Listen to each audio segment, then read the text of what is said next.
আসসালামু আলাইকুম। আশা করি সবাই ভালো আছেন এবং সুস্থ আছেন। তো আজকে আবার আপনাদের সামনে হাজির হলাম আমি মোহাম্মদ আরিফ হোসেন ইনোলজের পক্ষ থেকে। তো আজকে আপনাদের সামনে ছোট্ট একটি বিষয় শেয়ার করব। আশা করি আপনারা হয়তো অনেকেই জানেন, কিন্তু যারা আসলে জানেন না তাদের জন্য মূলত এই টিপসটি দেয়া। তো সেটি আসলে আর কিছুই নয়, আমরা অনেক সময় আমাদের প্রয়োজনে ইনপুট আইটেমকে ডেটে পরিণত করি, ডেট পিকার।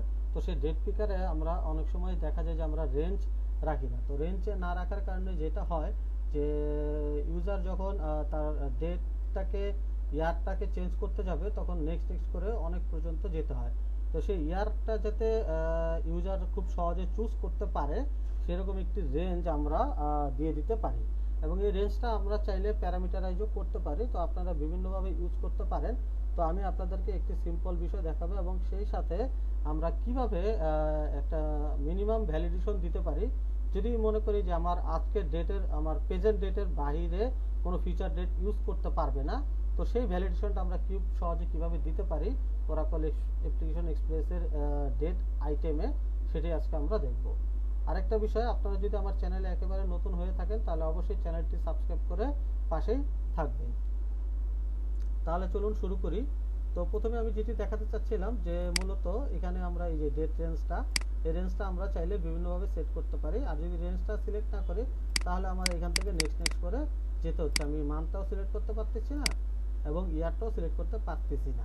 তাহলে সেই ক্ষেত্রে আমরা এই কাজটি খুব সহজে করতে পারি। এবং দেখুন আমি কিন্তু চাইলে ফিউচার ডেট নিতে পারতেছি। তাহলে আমাদের আসলে ফিউচার ডেট যদি কোথাও ভ্যালিডেশন করার প্রয়োজন হয়ে থাকে যে ফিউচার ডেট আমি নেব না এবং প্রিভিয়াস ডেটও নিব না, তাহলে সেই ক্ষেত্রে আমি এটা খুব সহজে করতে পারি, সেটি আপনাদেরকে দেখাবো।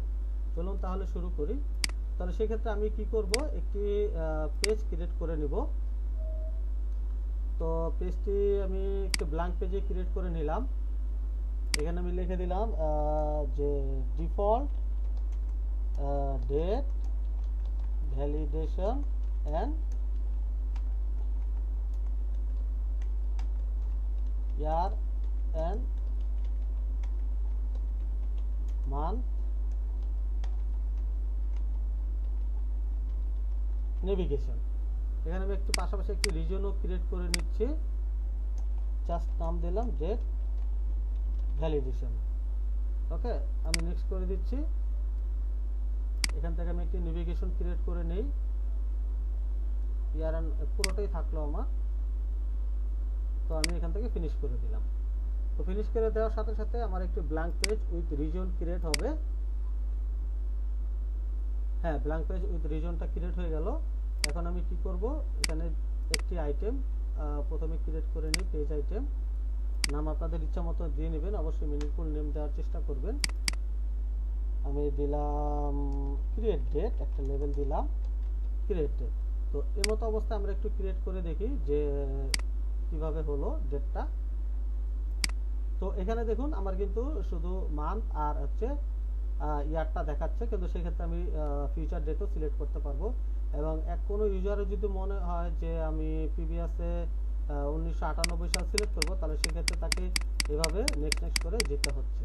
সে ইয়ারটা চুজ করতে পারতেছে না এবং মান্থও চুজ করতে পারতেছে না। তবে সেক্ষেত্রে আবার যেটা হয় যে অনেকে আবার কি করে, এখানে সিলেক্ট করে যারা একটু বুদ্ধি অ্যাপ্লাই করে, যেমন 1989 এবং এখানে হচ্ছে আমি দিয়ে দিলাম 7, এখানে দিয়ে দিলাম আমি আরেকটি ডেট, সেক্ষেত্রে হবে। কিন্তু এক্ষেত্রে ইউজার আসলে অনেক সময় ভুল ইনপুট দেওয়ার সমস্যায় পড়ে যেতে পারে, সেক্ষেত্রে আপনি সিস্টেমে এরর রেজ করবে। তো সেই কাজটি আমরা কিভাবে সহজে করতে পারি সেটি আমরা মূলত দেখব। তো আইটেমে যে আমরা যেটা করব, এখানে দেখুন আমার সেটিংস নামে একটি পোর্শন আছে। তো সেই সেটিংসে আমরা কি করব, নেভিগেশন লিস্ট ফর মান্থ।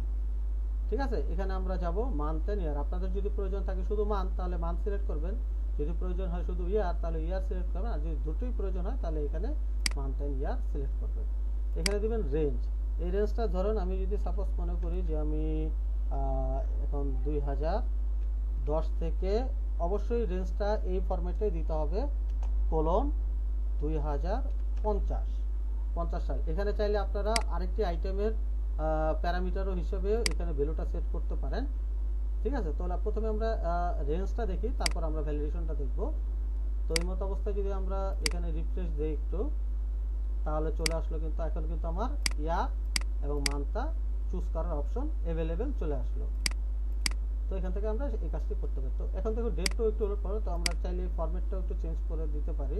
তো এখানে অ্যাপিয়ারেন্সে এসে আপনারা একটা ফরম্যাট মার্ক সিলেক্ট করে দিবেন আপনাদের প্রয়োজন মতো।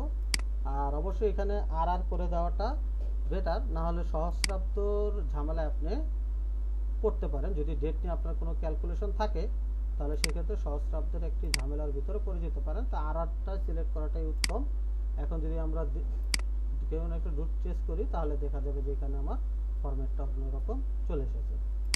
তো এখন আমরা চলুন ভ্যালিডেশনটা দেখি কিভাবে ভ্যালিডেশন করতে হয়। তো এখানে দেখুন ম্যাক্সিমাম ডেট, তো এখন আমার প্রয়োজন হচ্ছে যে আমি ইউজারকে আমার ফিউচার ডেটে কোনো ডেট সিলেক্ট করতে দেব না, তাহলে সেক্ষেত্রে এখানে আমাদের একটি ভ্যালিডেশন আমরা দিতে পারি। তো এখানে যেটা আমরা করব -1d + 1d, ঠিক আছে। তাহলে আমরা এখন দেখি যে আমাদের কাজটি হলো কিনা। আশা করি হওয়ার কথা। আচ্ছা, আমি একটু ভুল দিয়েছি।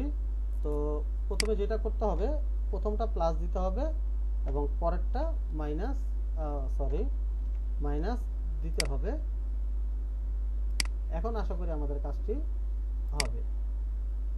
তাহলে এখন দেখুন যে আমি কিন্তু 23 সিলেক্ট করতে পারতেছি না, 22ও সিলেক্ট করতে পারতেছি না।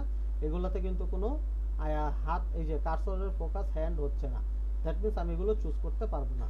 আমি অনলি আমার প্রেজেন্ট ডেট মানে সিস্টেম ডেটটাকেই চুজ করতে পারবো, ঠিক আছে। এভাবে আমরা ডেটটা খুব সহজে ভ্যালিডেশন করতে পারি। এবং অনেক কাস্টমার আছে যে এখানে সে 25 করে দিবে, কিন্তু তাতে কোনো লাভ হবে না। যখনই পেজটা সাবমিট দিবে তখনই এরর রেজ করবে। তো এইভাবে আমরা ডেটটাকে ভ্যালিডেশন করতে পারি। তো আবার যদি কারো প্রয়োজন হয় যে না পাস্ট কোনো ডেট চুজ করতে পারবে না, তাহলে এইখানে আপনারা মিনিমাম ডেটে এই ফরম্যাটটা ইউজ করবেন। তো মিনিমাম ডেটে যদি আমরা ইউজ করি, এখন আমরা দেখব যে উপরের গুলো 21-এর পিছনের যে ডেটগুলো আছে সেগুলো আর আমরা চুজ করতে পারবো না। এবং দেখুন এই ইয়ারটাও কিন্তু 21-এর পূর্ববর্তী কোনো ইয়ার আনবে না, ঠিক আছে। এবং মান তো সেম, তাহলে আমাদের জাভা স্ক্রিপ্টেরও কোনো প্রয়োজন পড়তেছে না ডেটটা ভ্যালিডেশন করার জন্য। এবং বাই ডিফল্ট এই ভ্যালিডেশনটা আমরা ইউজ করতে পারি। তো আপনারা চাইলে এখানে আপনারা রেঞ্জটা ডিফল্ট বলে দিতে পারেন, অথবা অন্য একটা আইটেমের ভ্যালু হিসাবে এখানে ইউজ করতে পারেন। তো অন্য একটা আইটেমের ভ্যালু যখন ইউজ করবেন তখন ভ্যালুটা এইভাবেই আপনাদেরকে পাস করতে হবে, ঠিক আছে। তো আজকে আপনাদেরকে যতটুকু দেখালাম আশা করি খুব সহজে করতে পারবেন এবং এইভাবে আপনারা ভ্যালিডেশনগুলো সেট করে দিতে পারেন। তো আশা করি ভিডিওটি সবার ভালো লাগবে। খুব সহজে কিভাবে কাজটি করতে পারেন সেটা আপনারা দেখে নিলেন। আর যদি আমার চ্যানেলে অবশ্যই নতুন হয়ে থাকেন অবশ্যই সাবস্ক্রাইব করবেন। আর যারা এখনো সাবস্ক্রাইব করেননি তাদের কাছে রিকোয়েস্ট থাকবে চ্যানেলটিকে সাবস্ক্রাইব করে পাশেই থাকবেন এবং নতুন নতুন ভিডিওগুলো পাওয়ার জন্য অবশ্যই বেল আইকনটি প্রেস করে দেবেন। তো সবাই ভালো থাকবেন, সুস্থ থাকবেন। আজকে এ পর্যন্ত, আল্লাহ হাফেজ।